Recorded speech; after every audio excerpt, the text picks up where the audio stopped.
প্রশাসনের কাছে আমাদের প্রত্যাশা যে আপনারা অবশ্যই এটাকে যে করে হোক এই আসাম থেকে ব্যয় করতে হবে।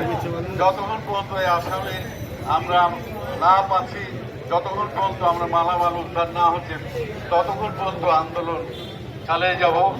আন্দোলনরত রাজপথে আমরা থাকবো। এই আন্দোলনের সূচনা হলো, আর পরবর্তী সময় গোটা রাজশাহী বন্ধ হয়ে যাবে।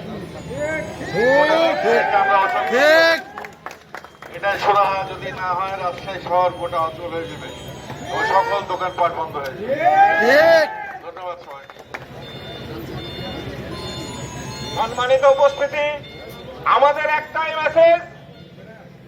ইতিমধ্যেই ব্যবসায়িক ঐক্য পরিষদের সাধারণ সম্পাদক ঘোষণা দিয়েছেন, রাজশাহী মহানগরের 81টি সংগঠন আমাদের এই বিচার দাবিতে সমর্থন জানিয়েছেন। আমার বাংলাদেশ জুয়েলার্স অ্যাসোসিয়েশনের পক্ষ থেকে তাদেরকে আন্তরিকভাবে মোবারকবাদ। সম্মানিত উপস্থিতি, এবার আপনাদের মাঝে বক্তব্য রাখছেন কাপড় কোটপট্টির সম্মানিত সভাপতি শ্রী অশোক দা।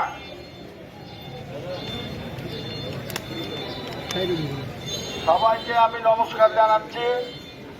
আমরা যে যখন কালকে সকাল 10টার সময় শুনতে পেলাম, আমি দোকান থেকে যে কাপড় দোকান থেকে শুনতে পেলাম যে আমার এক কারেশ্বরী স্বর্ণর দোকান ডাকাতি হয়েছে। আমরা এখানে এসে সবকিছু দেখি এবং সবকিছু জানতে পেলাম যে 200 ভরি সোনা, 1200 ভরি চাঁদি, 3 নগদ টাকা 20 থেকে 25 লাখ এবং 3 পেটি নাগপুর, এই সমস্ত মূল্য কিন্তু মেলা। এই দোকানদার কিন্তু একবারে রাস্তায় নেমে গেছে।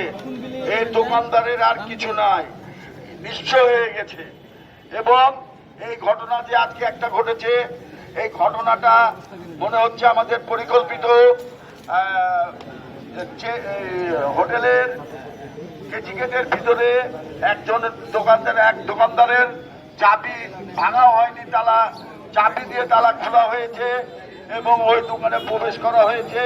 ওই দোকানে প্রবেশ করে এই কারুশ্রী জুয়েলার্সের যাবতীয় স্বর্ণ, টাকা পয়সা, চাঁদি লুট করা হয়েছে।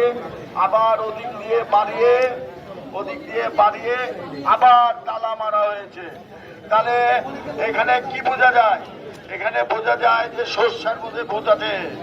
এবং আমরা যদি এই 24 ঘন্টা আমরা দিয়েছে স্বর্ণপট্টি, এই এখন পর্যন্ত আমরা কোনো সুরাহা পাইনি। 24 ঘন্টা হতে চলেছে। স্বর্ণপট্টি যদি আমাদেরকে মিটিং করে বলে, আমরা গোটা রাজশাহী শহরের দোকান পাশার অচল করে দিব, রাস্তাঘাট অচল করে দিব। আমাদের 0 পয়েন্ট থেকে আমাদেরকে সব কিছু অচল করে দেবো একটা, এই বলে আমার বক্তব্য শেষ।